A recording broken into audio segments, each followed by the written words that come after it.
Welcome, everybody, and thank you for joining us today for the 2025 Windgate Accelerator Grant Info session. I'm David Andre, faculty member in Studio Art and a member of the Windgate Accelerator Committee. So we're all glad that you could join us live, and if you're watching the recording, welcome as well. So our session today will orient you to the Windgate Accelerator Grant, a significant opportunity for graduating and recently graduated BFA and MFA students to support their artistic practice in the year following graduation. So over about the next 30 minutes or so, we'll walk you through the structure and goals of the program, eligibility, and the slide room application step by step. And then we'll end today with time for questions for anybody who is joining us live. So before we dive in, let's introduce the committee members who help guide this program. So first, I'd like to introduce Bethany Springer, our committee chair, fearless leader.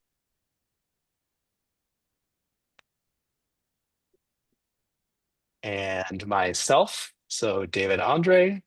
And then we also have member Ambreen Ling, who will be my co-host this evening, Hello. and Sua Che. Hello. So we are the faculty team who are making this program possible for everybody. We're just helping shepherding things along. So I'll begin by mentioning that the important takeaways from today, the kind of too long didn't read right at the top. So the deadline for applications is November 1st, so it's coming up fast. And you'll find the full application details in SlideRoom at uarkart.slideroom.com. So that application is currently live. You can begin anytime. So also note at the bottom of the SlideRoom link, there is a separate link that'll actually break out and give you even more detailed eligibility requirements that you can view, which we'll also summarize today. So I'd like to throw it to Ambreen to introduce to us the program in a little bit more detail. Thank you, David. So the Windgate Accelerator Grant will distribute $10,000 each to a competitively selected cohort of 12 BFA and MFA Studio Art graduates. This investment has been created to sustain a resilient art practice in the critical post-graduation year. It's supposed to be supporting the production of work for exhibitions, professional opportunities, residencies, relocation, or portfolio building for graduate school. The program recognizes that MFA and BFA graduates may use this support differently. For MFA graduates, the grant might provide time dedicated to making exhibition work. It might support materials of production and facilities, might be geared towards travel funding, residency attendance, or relocating to a creative job market with a strong practice in hand. For BFA graduates, the grant might facilitate attending residencies, making work for exhibitions, support for materials and facilities, and/or supplemental income to build a strong portfolio for graduate school applications. Each grantee identifies a faculty mentor from the School of Art or art departments within the broader University of Arkansas system who will support them throughout the grant year. The award is dispersed in two $5,000 installments in August 2026 and January 2027, contingent upon meeting with your mentor, attending 3 virtual cohort meetings, and completing brief surveys throughout the year. So just to get a little bit more into eligibility, to be eligible, applicants must be current students graduating in, and these are the important dates, December 2025, spring 2026, or summer 2026, or they must be recent alumni who graduated between December 2022 and summer 2025 from the BFA or MFA Studio Art programs. Applicants must also hold a U.S. bank account for payment. They should not be enrolled or employed by the U of A system during the grant period, which is August 2026 to June 2027. They also must not have been a previous recipient of a Windgate Accelerator grant. Graduation will be verified by advisors and the registrar. Students cannot defer graduation to reapply. Applicants who have not previously received the grant may reapply in any cycle for which they are eligible based on their graduation date. This flexibility is great for alumni who may be applying after being in the field for some time. I'm going to throw it over to David to begin to discuss the slide room application. Give us a preview. For sure. Thanks, Umbreen. So on the slide room application, again, it's at uarkart.slideroom.com. Click on the Windgate Accelerator grant. And you can actually scroll down to the bottom and click Preview Full Application. So this is a cool thing to just get a sense of what are all the things that are required to be preparing. And right at the top of the application are some simple kind of demographic information that needs to be put in. So first and last name, preferred name, if that's different than how it appears in Workday, your UARK and non-UARK email addresses, a primary phone number, primary address, and country of citizenship. So Umbreen is next, and we'll talk a little bit about the questions that are specifying aspects for eligibility. So just to reiterate a little bit, these fields are going to ask you to confirm whether you are applying as a BFA or MFA. They'll want you to verify your graduation date or anticipated graduation, and that you also hold a US bank account. Each of these are required to verify eligibility. Awesome. So stepping down to number 12 is the title of the grant. So you want to provide a title for your grant project. This can range from something that's kind of poetic, maybe something that relates to your artistic practice, or maybe something that's a little bit more descriptive about what you're planning on doing with your proposed project. Or maybe it's a sprinkle of both. After the title is to briefly describe your grant project. So 1 to 2 sentences. The idea is to have a summary that might be used in promotional materials if you were to be awarded with the grant. So a little short blurb. And then following that is number 14, the project statement. So you have a little bit more space to be more specific and more detailed about the project that you would intend to propose should you be awarded the grant. Yeah. Number 15 is the artist statement. So it lives alongside these other areas of writing. So your artist statement is going to be 500 words maximum, and it's going to give jurors insight into your broader practice, broader than the project descriptions. And you'll be discussing your conceptual concerns, your methods, and the context of your work. Cool. And then the next item is your CV. So please attach your curriculum vitae here. And then the idea is to have it 1 to 3 pages in length. So it should summarize your professional accomplishments to date. The next item, number 17, is the grant budget proposal. So this in the actual application will basically be a table to fill out. So each line item should be your anticipated costs that you'll use the funding for. So things that might be line items might be things like travel, residencies, materials, studio support. These are all examples of line items. And it's just very important that those all add up to 10,000 at the end. The awards are not partial, they're complete. So it's for the full $10,000. So that's why it's very important that they add up at the end. And then it's important to note that this isn't a finalized or restrictive budget. This is your best estimate.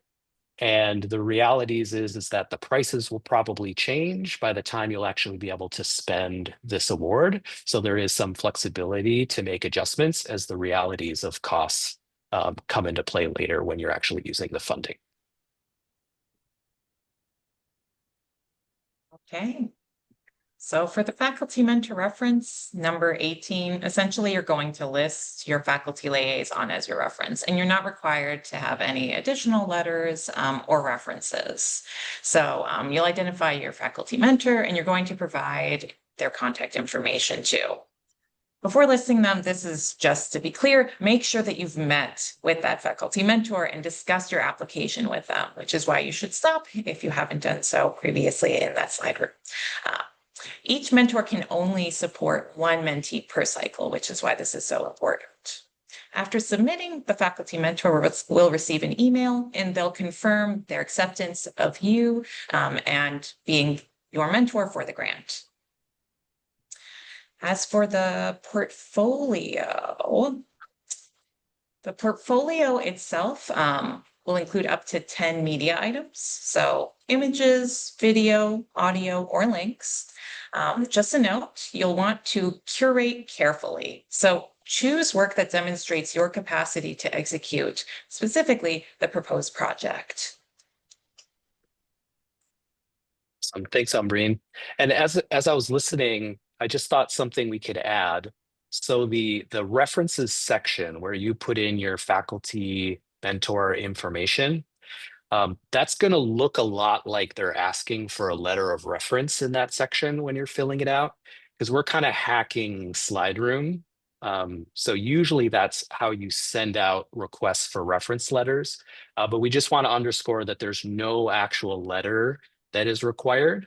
This is to simply send a note to the person that you have identified as your mentor and get them to confirm that they're being your mentor. So they basically just click a box that says yes to accept being your mentor. And that's like what the reference request is. So I just want to clarify that that's a very, very lightweight thing and that there's no letters. Okay. So that concludes going through the basics of the online application. So I'd like to kind of end this first half of our presentation by just sharing our timeline. So the timeline and expectations if selected.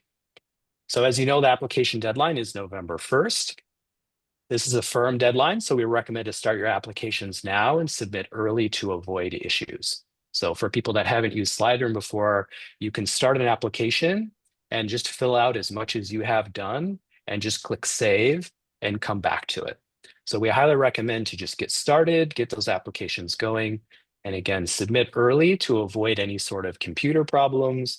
You know, submitting at the last minute can always be a little bit stressful, and it's even worse when just something isn't working properly and you can't get a hold of somebody to help you with technical support. So if you're applying early, you have the ability to reach out to somebody to help you fix any technology issues that you might be facing. So the external jurors, which there will be 3 to be announced at a later time. Faculty are not jurying these. These are external jurors who are professionals in the field. They've been nominated by your faculty, but they're well respected in the field, and they'll be the ones who will be making the decisions on which applicants will be awarded. They'll be reviewing applications from November to December of this year, and we're anticipating announcing awardees in early 2026. So if selected, you'll meet with your faculty mentor at least 4 times during the fellowship year, attend 3 virtual cohort meetings, and complete surveys tied to each payment disbursement. So the cohort meetings focus on professional development and community building, and they're intended as an important complementary support to the financial award. So they're meant to further support you in making awesome things after you graduate. So the cohort meeting schedule, just for reference, the first one is in January, which is a kickoff celebration, the announcement of the awardees and mentors, a keynote speaker, and introduction to the program and its expectations. The second meeting is from June until August. That's when the first payment is distributed. The second professional development activity will take place, and the first survey. And then meeting 3 is in December, when the second payment is distributed. The second survey also is completed at this time. And then there is 1 additional professional development activity. So we're really excited to not only be able to offer this program to everybody to apply for in terms of the financial support, but also the professional development and community building and all of the support you get from the people that surround you with this program. So I think it's important to note that all of that stuff is wrapped up together. Right. Well, thank you for sharing all that, David. I know that's a lot of information, everybody, but that concludes our overview essentially of the Windgate Accelerator Grant.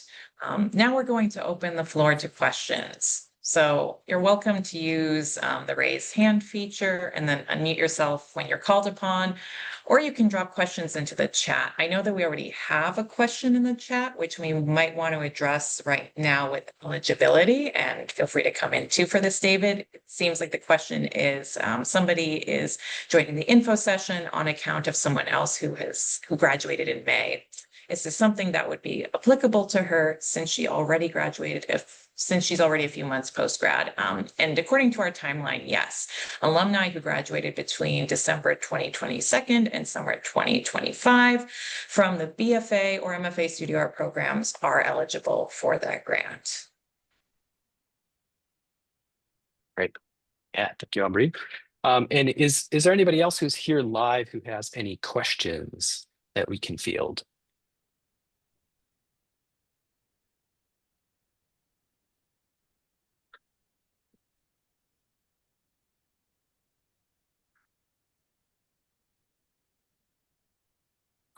Yes, Molly here.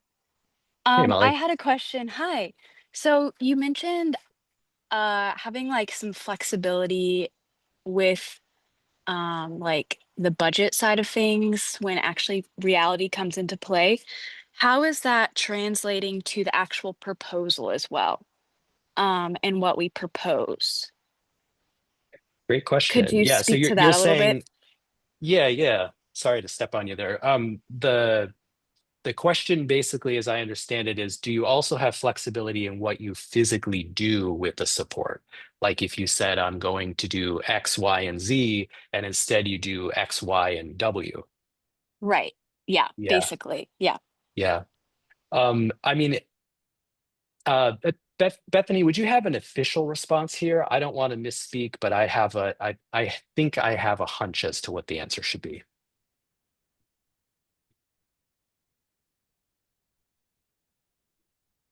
Sorry, my screen disappeared for a second.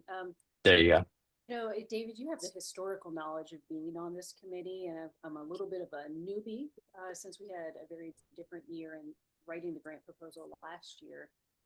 So I would rely on your historical knowledge to answer that question. I imagine there's some level of flexibility in the proposal, but that's a good question. If somebody was going to do something completely new, is anybody managing that to like check in on awardees? Right. Yeah.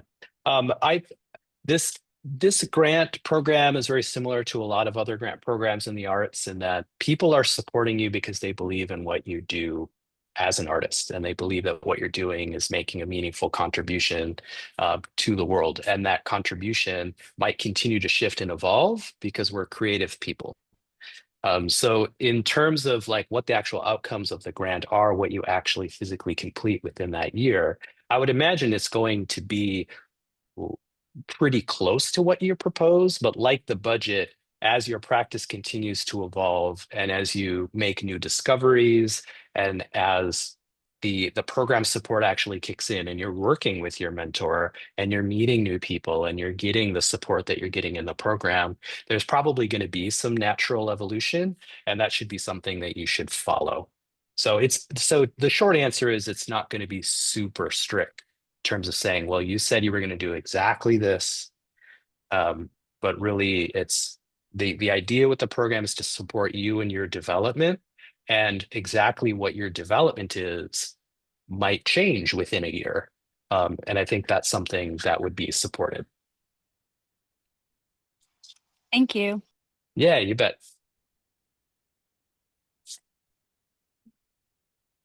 Is there anybody else who has any questions? Again, feel free to drop things in the chat. As we say that, we get one. So I'll read the question here from August. Can you please speak about the selection process, criteria that makes a particularly strong or successful application? In addition, are you able to speak to how the awards are dispersed? For example, is there a set number of awards for the BFAs versus MFAs versus alumni? So this is a great question. I'll start with the last one first because that's easy to answer. The directions to the jurors are to award at least 4 to the BFAs, 4 to the MFAs, and then the rest of the 4 awards are up to the discretion of the jurors based on the applicant pool. So that's the official answer there in terms of the distribution. And then thinking about criteria that makes particularly strong or successful applications, I think is a great question. And maybe some of the other committee members who are here can chime in and add things to my thinking. But really, I would encourage you to look at the language of the call of the application, and this goes with any grant or opportunity that you're applying for. Look at the language that the call is talking about. What is the purpose of the grant? And then how can you make sure that in your writing and in your materials, you're showing how you're equipped to meet that purpose, right? So a lot of the things that are talked about in this particular opportunity are about launching your professional practice post-graduation. So what does that look like? Do you have a firm grasp on what your goals are? Do you have clarity in terms of how you're going to get there? And then, of course, always the strength of your portfolio. You know, are you kind of demonstrating through your work to the jurors that are making the judgments? Does this person show the kind of development and preparedness to make all of these things happen that they're proposing? So I think a lot of it is just whatever you can do in your application materials to convince somebody that you're ready for this type of support. I know that's kind of a broad answer, but the reality is so many different people are going to position themselves differently with what they do in this grant year, that it could be all sorts of things in terms of the form, the thing that you are proposing, how you're proposing that you're going to get there. But I would imagine just like the competitiveness and the preparedness of your materials will speak very highly. Adding on to Yeah. that, something that can be helpful with the proposals is also being really, really specific. So be as specific as possible to your vision when it comes to what you're proposing for the grant and also what you're setting up for yourself in your artist statement. So being specific allows you to stand out in terms of your individual practice. Something that I also like to indicate to people because the note about eligibility that applicants who didn't previously receive a grant may reapply for any cycle is that the jurors change. So if you're somebody who didn't get a grant before, there's of course the larger underlying reasons for the grant, but also the jurors' tastes and subjectivities can come in too. So if you didn't get the grant last time, that doesn't mean that you aren't guaranteed the possibility of getting it this time around too, given that you've also been doing professional development and being very specific and clear with your vision for how you would be using the Windgate Accelerator grant in your post-graduation year. So something to consider too, as you're thinking about, should I apply this time around? If I didn't get it last time, is that jurors change, and that can open it up depending on what you're envisioning you're using the grant for. Yeah, I just wanted to tack on there that we will ask the jurors to, in their selections, select a broad range of processes and materials and media in the awardees.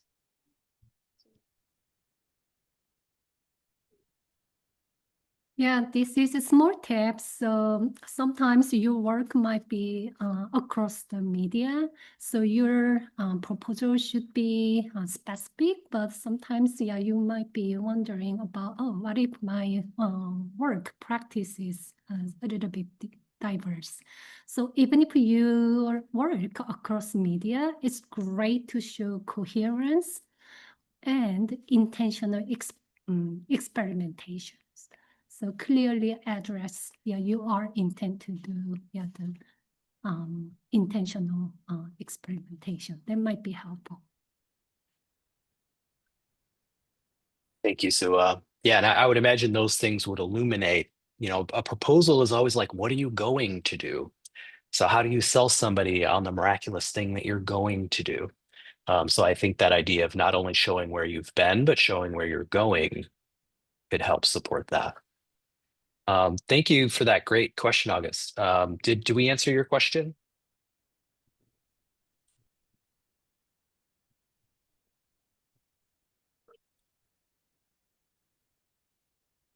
And then if there's, oh, wonderful, great. Is there any other questions that we have from the people who are here with us now? Again, drop it in the chat if you want, or also feel free just to unmute and fire away.